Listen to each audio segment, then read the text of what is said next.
문제야 왜 이래? 왜 이렇게 많아졌어? 당연한 거 아니야?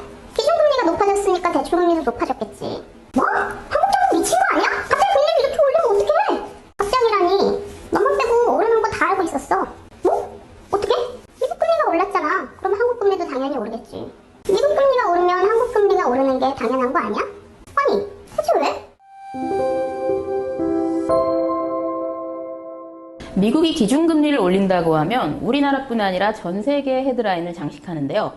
뉴스에서 한 번쯤 들어보셨을 겁니다. 미국이 금리를 올리면 우리나라도 금리가 올라간다고 말이죠. 미국은 미국이고 우리나라는 우리나라지. 왜 미국 금리가 오르는데 우리나라 금리도 오르는 걸까요? 금리라고 하면 사람들은 대출이자를 가장 먼저 떠올리지만 사실 금리 이꼴 이자 이렇게 단순화하기에는 경제라는 게 참 복잡합니다. 금리가 이자인 건 맞습니다. 하지만 좀 더 정확히 이해하려면 돈을 사용하기 위한 수수료 이렇게 기억해 두시면 좋습니다. 대출이자 역시 수수료의 개념입니다. 대출을 받으면 수수료 그러니까 이자를 내고 대출을 해주면 수수료 그러니까 이자를 받는 것이죠. 수수료가 비싸지면 어떻게 될까요? 돈을 빌릴 땐 더 많은 수수료를 내야 하고 반대로 내가 돈을 빌려줄 땐 더 많은 수수료를 받겠죠.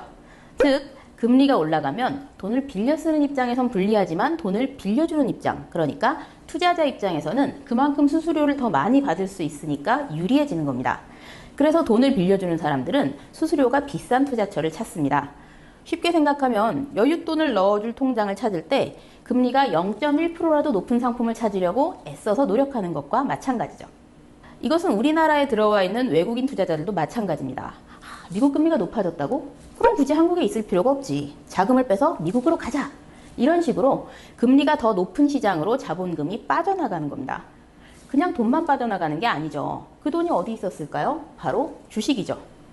외국 자본이 시장에서 돈을 뺀다는 건 우리나라 주식을 다 팔아버렸다는 뜻입니다. 그렇다면 주가는 당연히 곤두박질을 치겠죠. 사실 미국과 비교하면 우리나라는 시장도 작고 불확실성도 큽니다.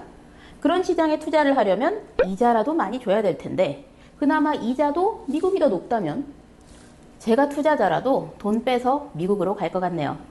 그깟 0.1% 그거 얼마나 된다고 뭐 혹시 이렇게 생각하시나요? 그렇다면 이렇게 한번 설명을 해보겠습니다. 우리나라 대표 기업인 삼성전자는요 시가총액이 약 350조 원 정도입니다. 그 중에 외국인 투자자의 비중은 절반 정도, 즉 170조 원 이상이죠. 170조 원의 0.1%는 얼마일까요? 무려 1,700억 원입니다. 금리 0.1%만으로 수천억 단위의 수익 차이가 발생하는 거죠. 삼성전자 주식을 보유한 외국인 중에서 10명 중 1명만 그래 미국으로 가자 이렇게 삼성전자 주식을 내다 판다면 주식시장에는 무려 17조 원어치의 삼성전자 매물이 쏟아지고요. 주가 폭락은 막을 수가 없겠죠.